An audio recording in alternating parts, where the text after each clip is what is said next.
Now at 6, a police raid on a small Kansas newspaper results in a multi-million-dollar decision.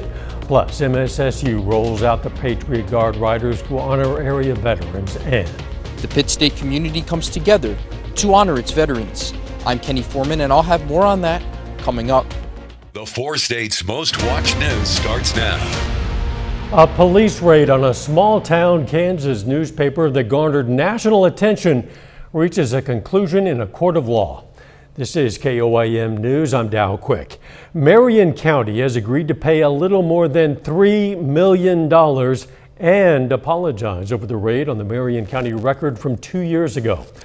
The decision stems from an incident back on August 11th of 2023, when the Marion County Police Department and Sheriff's Office seized computers, cell phones, and reporting materials from the newspaper's office. Police also came to the home of the newspaper's owner, Eric Meyer, and took other property. Meyer's 98-year-old mother lived in the house at the time. She died the next day. A result, Meyer says, was from stress from that raid. He believed the raid stemmed from a complaint that the Record had illegally obtained information about a local business owner and a city council vote concerning a liquor license. The raid on the paper drew national attention to the town of about 1,900 people. It also led to multiple lawsuits against Marion County authorities and elected officials, and even a criminal charge against the former Marion police chief.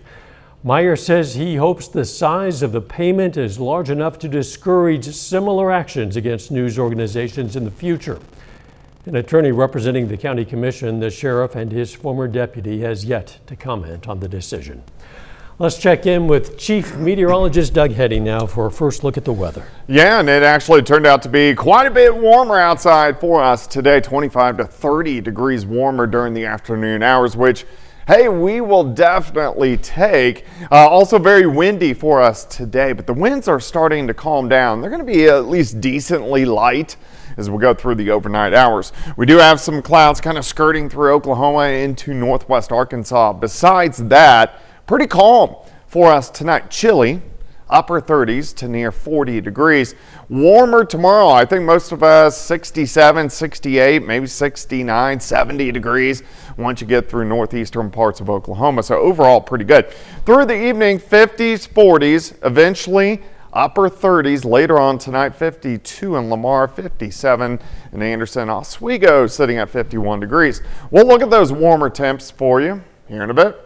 Catch in a few. Missouri Southern State University honored service members today as the Patriot Guard riders rolled onto campus for this special Veterans Day celebration. The event featured music from the MSSU Brass Quintet and remarks from State Senator Jill Carter and Gary Gray, a U.S. Navy Vietnam veteran and ride captain with the Southwest Missouri Patriot Guard. Gray says joining the Patriot Guard riders is about showing respect for those who've served before us and making sure their service is never forgotten. Pitt State also honored local veterans today with its annual Veterans Day ceremony. KOIM's Kenny Foreman tells us what the day truly means to the community. Every Veterans Day since 2004, members of the Pitt State community gathered right here at the PSU Veterans Memorial to honor the men and women who have served their country. For a school that has seen plenty of military members walk through its doors, paying homage is important. We have a lot of students who have gone on to serve in the military and come back, give back, and serve in their communities. It's important because they do provide everyday support within our communities. The keynote speaker, PSU grad and Purple Heart recipient Dr. Carol Meza. Freedom is never free. It is earned, it is protected, and it is carried forward by those who are willing to put others before themselves. May we honor that freedom not just with our words, but with our actions. The founder of the Outside the Wire Veterans Foundation, Meza felt inspired to share a message to the local 6th graders in attendance that there are plenty of ways they can serve. You don't have to wear a uniform, you don't have to have a certain job to serve your community. You can start at a young age, and I just felt it was the perfect timing to relate that message to them.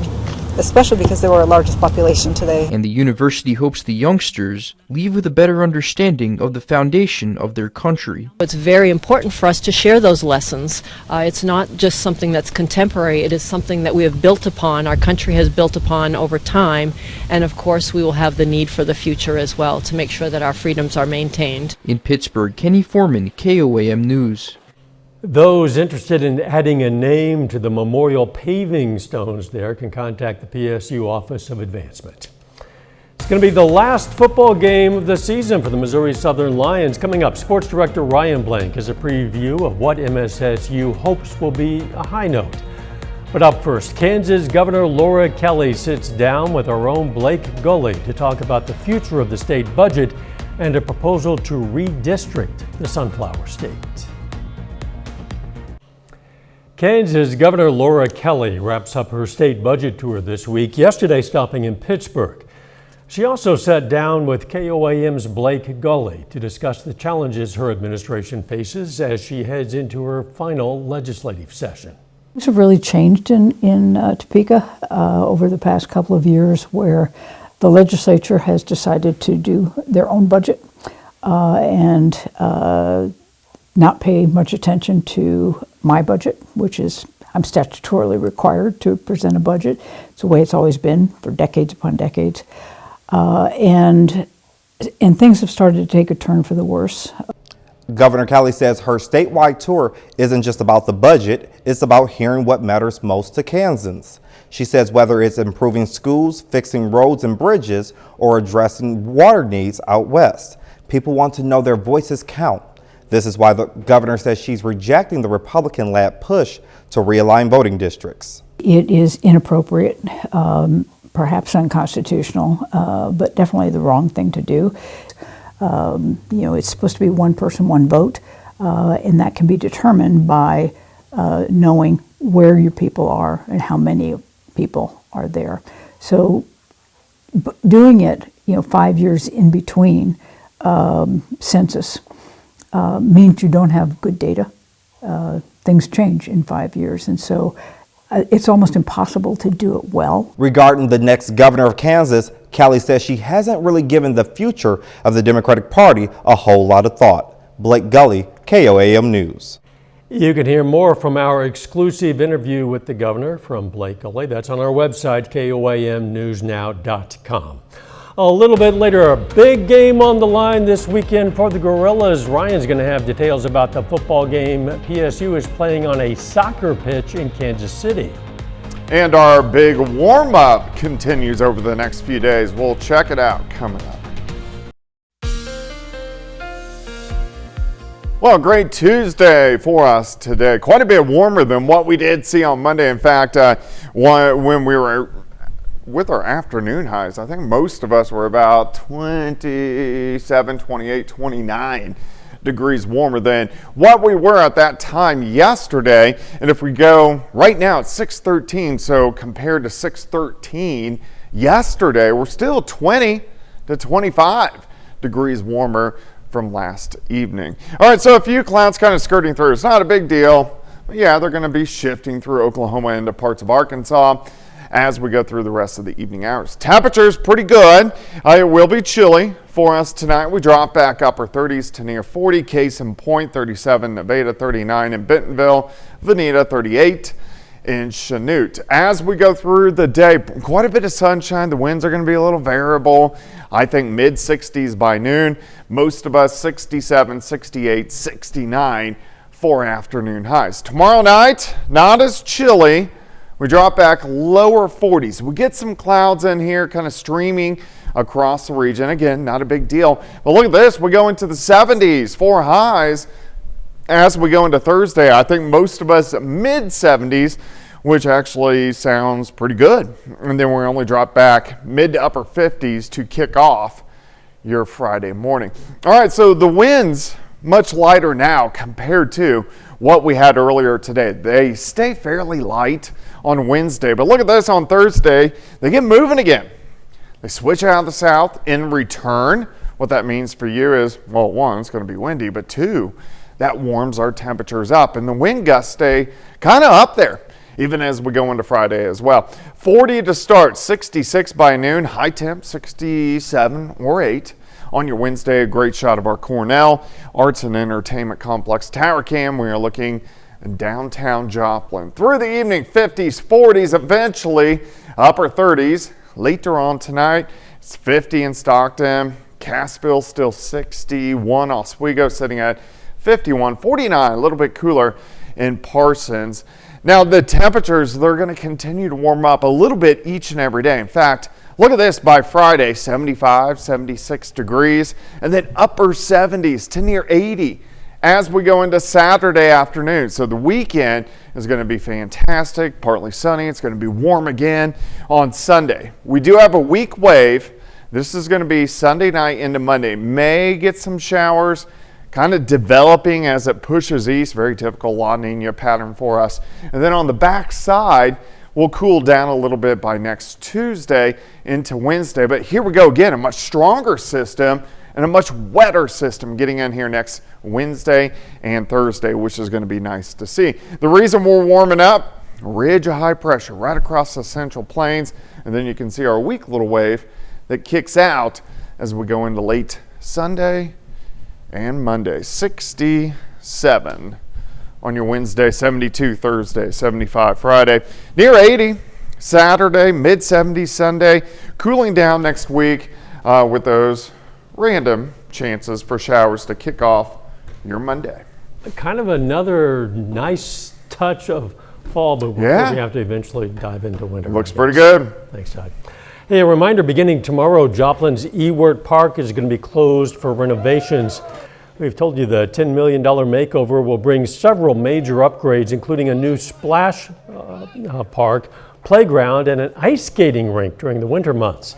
City officials say the goal is to modernize the park while honoring its century-old legacy in the community. The project is funded through the city's parks and stormwater sales tax and is expected to be completed in mid to late 2026. Still ahead, the Pitt State Gorillas hit the road for Kansas City this weekend to battle Northwest Missouri State at a neutral site. Those details next. And the Missouri Southern Lions round out their season this Saturday against Washburn at home. We're going to preview their matchup against the Ichabods. Straight ahead. The Missouri Southern Lions will take the field one last time on Saturday when they battle Washburn at home in their senior day matchup. It's been a season of ups and downs for the Lions. Coming off a 2-win campaign a year ago, MSSU wanted to change the culture and get back to being a winning program. And while the Lions are 3-7 and it's fell short of their expectations, head coach Atiba Bradley emphasized the growth from the season and how proud he is of the team and the steps that they took in the right direction. I'm proud of where these guys have taken us, and I know we're in a result-oriented business. I know we're focused on wins and losses, but the amount of progress that we've made in a year has been remarkable. I think after finishing last year, I don't know that anyone would have picked us to be in any ball game. Saturday's matchup with Washburn marks the last time some Lions players will ever put on an MSSU uniform. Guys like Zach Bergman, Nathan Glades, and Draper Parker have been integral parts of the program for 4+ years. And the motivation heading into the battle against the Ichabods is to give the seniors a proper send-off. Some of these guys will never put a helmet on again. And some of them, you might have a few guys go play Crusaders, but there is nothing like a locker room. There's nothing like the amount of preparation that goes into 11 opportunities. It's just making sure that these guys walk out of here with their heads held high. They wear their letter jackets because they're proud of the institution that they poured into and that poured into them. The Lions and Ichabods clash at Fred G. Hughes Stadium on Saturday. Kickoff at 1 p.m. from Joplin. A share of the MIAA title is on the line this Saturday for the Pitt State Gorillas when they face Northwest Missouri State. And this rivalry matchup is being played at a neutral site inside Children's Mercy Park, the home of Sporting Kansas City. Children's Mercy Park is familiar to hosting football games. Just last year, the Kansas Jayhawks, they played 2 non-conference matchups at the stadium. From 2014 to 2017, Children's Mercy Park was the site of the Division II football championship, where the title game attendance record was broken in 2015.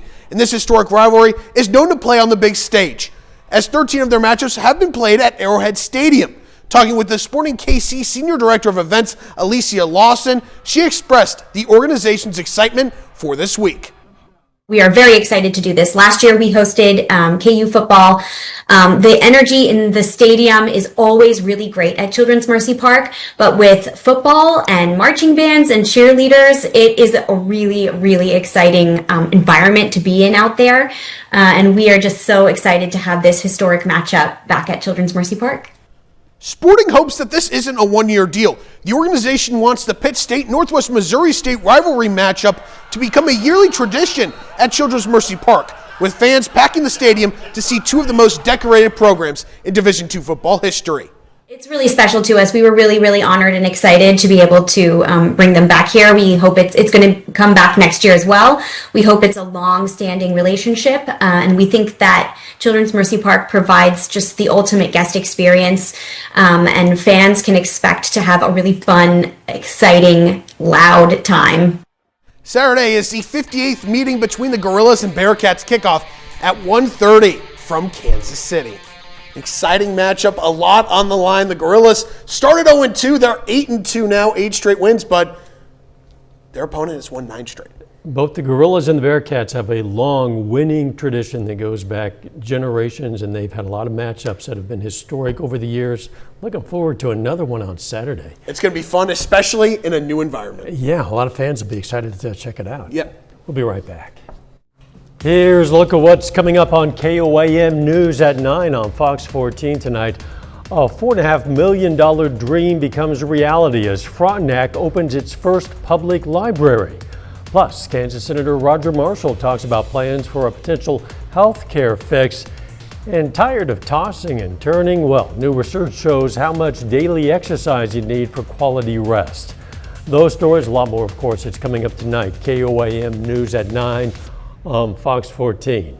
Hey kids, it's time to let Santa know what you want for Christmas. Santa's elves have teamed up once again with Joplin's Parks and Rec Department to collect letters to Mr. Kringle, starting tomorrow, November 12th, and running through December 11th.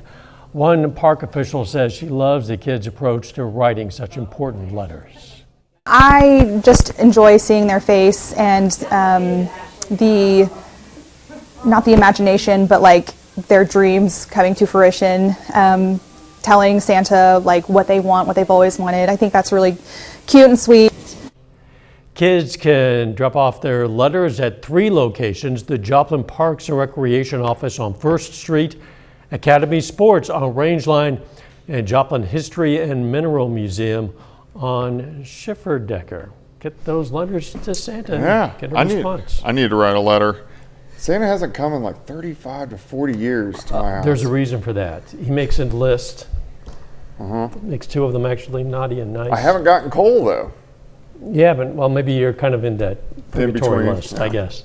All right, the weather. Yeah, we're kind of in that in-between phase from cold yesterday, and look at this, near record highs heading into the weekend. Final sports note. Yeah, great matchups this weekend. Missouri Southern looking to end their season with a win. Then Pitt State looking to get a share of that title. Wow, big game coming up for both teams. Thanks for joining us. We're going to see you right back here for KOAM News at 10. Let's make it a great evening.